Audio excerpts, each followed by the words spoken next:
মানুষের নিত্য প্রয়োজনীয় ওষুধের দাম বাড়ানো, এই সাধারণ মানুষের নিত্য প্রয়োজনীয় ওষুধের দাম বাড়ানো হলে কেন নরেন্দ্র মোদীর জবাব দাও, এই নরেন্দ্র মোদীর জবাব দাও। এই 900 বেশি ওষুধের দাম বাড়ানো হলে কেন নরেন্দ্র মোদীর জবাব দাও, এই 900 বেশি তৃণমূল কংগ্রেস জিন্দাবাদ, এই মমতাজি জিন্দাবাদ।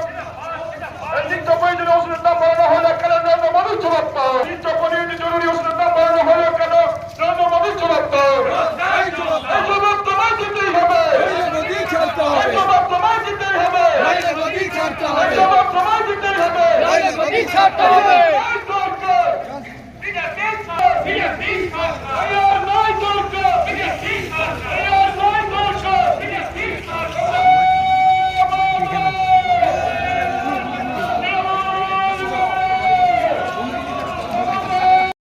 ওষুধের মূল্য বৃদ্ধির প্রতিবাদে আজকে আমাদের তৃণমূল কংগ্রেসের নেত্রী মমতা বন্দ্যোপাধ্যায়ের নির্দেশে সারা রাজ্যব্যাপী 4 ও 5 যে দুদিন আমাদের এই কর্মসূচি পালন করতে বলেছে, আমরা আজ 5 তারিখে তার প্রতিবাদ মিছিল আজকে আমরা সংগঠিত করেছি।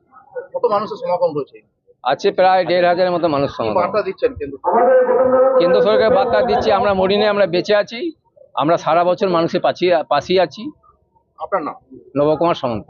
সাধারণ মানুষকে খুবই সমস্যার মধ্যে পড়তেছে এই কারণেই, যেভাবে প্রায় নিত্য প্রয়োজনীয় যে ওষুধ, সেই ওষুধগুলোর যেভাবে দাম বাড়িয়েছে, তাতে করে সাধারণ মানুষের মানে প্রচুর সমস্যা হচ্ছে।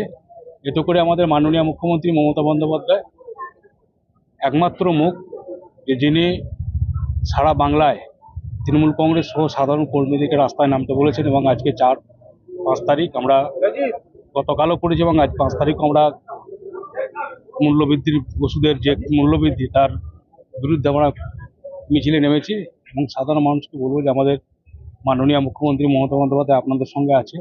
এই আন্দোলন আমাদের দীর্ঘদিন চলবে, যতদিন না কেন্দ্র সরকার এই ওষুধের যে মূল্যবৃদ্ধি সেটা প্রত্যাহার না করে। কেন্দ্র সরকার কি বার্তা দিচ্ছেন? দেখুন, কেন্দ্র সরকার বরাবরই সাধারণ মানুষের বিরুদ্ধে আছে। শুধু মানে ওয়েস্ট বেঙ্গল নয়, সারা ভারতবর্ষেই তারা যে প্রতিশ্রুতি দেয় সেটাকে নির্বাচন পেরিয়ে গেলে সেটা তারা ভুলে যায়। এবং সাধারণ মানুষকে কীভাবে বিভিন্নভাবে হ্যারাসমেন্ট জব্দ করা যায় সেটা কিন্তু কেন্দ্র সরকার করছে। এর বিরুদ্ধে আমাদের তৃণমূল কংগ্রেস কিন্তু আন্দোলন করবে।